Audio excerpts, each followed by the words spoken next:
de nouveaux projets. Il s'agit donc d'une tactique responsable qui doit être adoptée par tout gouvernement. Et ce n'est pas surprenant, étant donné que la province a toujours été un chef de file en matière de réglementation. Questions et observations? La députée de St. Gulf Islands. Merci, Madame la Présidente. Mon honorable collègue de Lakeland est probablement la seule personne en Chambre qui ne sera pas surprise de ce que je vais dire, mais c'est-à-dire que le projet de loi C-69 n'était pas dans l'intérêt des évaluations environnementales au Canada. En fait, ce projet de loi avait été si mal rédigé, il y avait des pouvoirs discrétionnaires qui étaient accordés, mais la seule chose qui a fait en sorte qu'il a été perçu comme un bon projet de loi, c'est que Jason Kenney a dit que c'était le projet de loi anti-pipeline.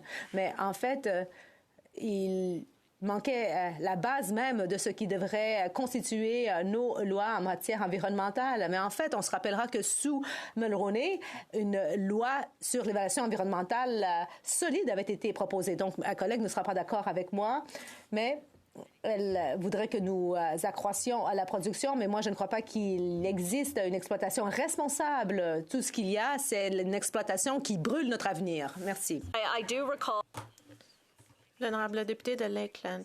Oui, je me souviens, on avait trouvé des points communs où on s'entendait en ce qui concerne 669 et certains points arbitraires inclus dans le projet de loi, mais nous avons quand même des visions du monde très divergentes par rapport au secteur de l'énergie. Étant donné que nous sommes au niveau fédéral, j'aimerais bien souligner ce en quoi les conservateurs croient. Les conservateurs croient à la réduction des taxes, la réduction de la paperasse. Les conservateurs veulent que le Canada soit un fournisseur de choix et qu'on aide nos alliés en matière de sécurité énergétique. En ce qui concerne l'électricité, nous réduirions les formalités administratives pour que l'on puisse investir au Canada et ainsi faire en sorte que l'on puisse construire des projets d'infrastructure énergétique.